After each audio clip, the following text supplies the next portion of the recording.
everyone, my name is Ava, and today I'm going to be discussing intercultural communication in the United States. So for the 4 of the dimensions that I picked from Hofstede's list, I did individualism, power distance, masculinity, and uncertainty avoidance, and then I'm later just going to connect it with Edward Hall's high and low context theory of communication.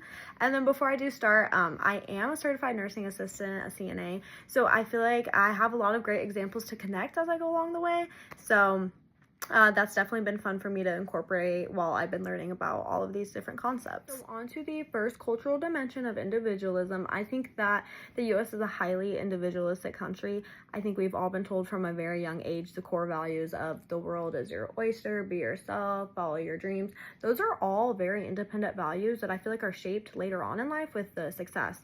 So whether that is going to be your career, your job choice, I guess that's career, your fame, your wealth, more than it would be based on dependent practices like your family, and which might not sound the best, but I think that is just how kind of America is measured. And I think that also relates a lot to advocacy. Advocacy in healthcare is something that we love to promote. It is a very hard concept to have patients want to put their best foot forward and speak up for themselves, but we love it when we see it. I have seen patients confidently speak to doctors about altering treatment plan, changing up medications, and I think it's great that it is the norm that we allow people to want to speak up for what they deserve in. Okay, now onto power distance. I would say that America has a very low power distance, which in my opinion is good because I mean it relates to hierarchy, and I think that having low power distance actually boosts more of a communication, because the way I look at it almost in my job is like I'm bottom of the totem pole here as a CNA, okay, and then I have nurses, doctors, surgeons, just it goes on, and I think that it's great that I can approach the people that are above me in this hierarchy and not be belittled or shunned for my type of advocacy for myself or my patient, versus some other countries that's kind of deemed like unacceptable. So I like it. I think it's good. For uncertainty avoidance, I would say that the US is moderately tolerant to uncertainty. I think that we do adapt pretty decent to change, and even in my job where we have rules and regulations, we have protocols, we have lists and providers and everyone to call when things go wrong.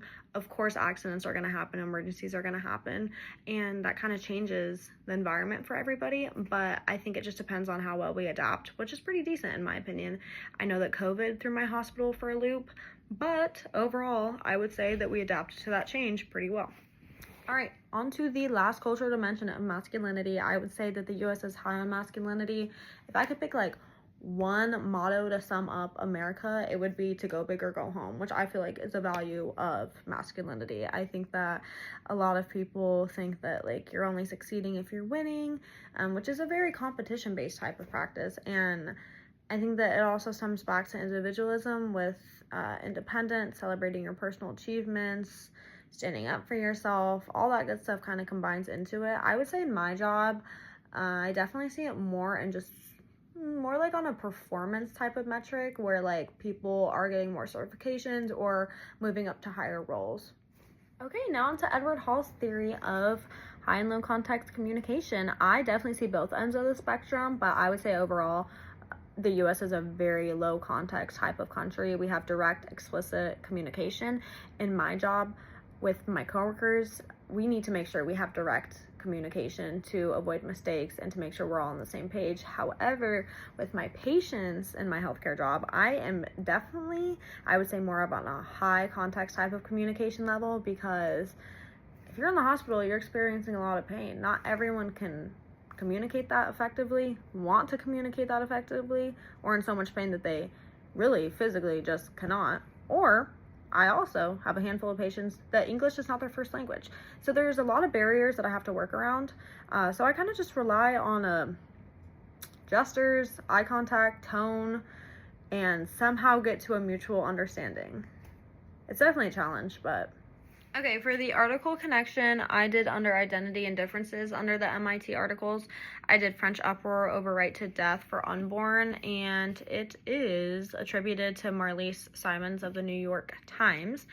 Basically, the article explored how laws and societal norms shape personal perception, decision-making, identity, and in healthcare, it's going to be the cultural norms that shape patients, decision making, family communications, and just even how ethical decisions are handled to them. And reading this article just made me understand how important it is to be culturally aware and open to communication, to understand those cultural values and beliefs to provide the best holistic care.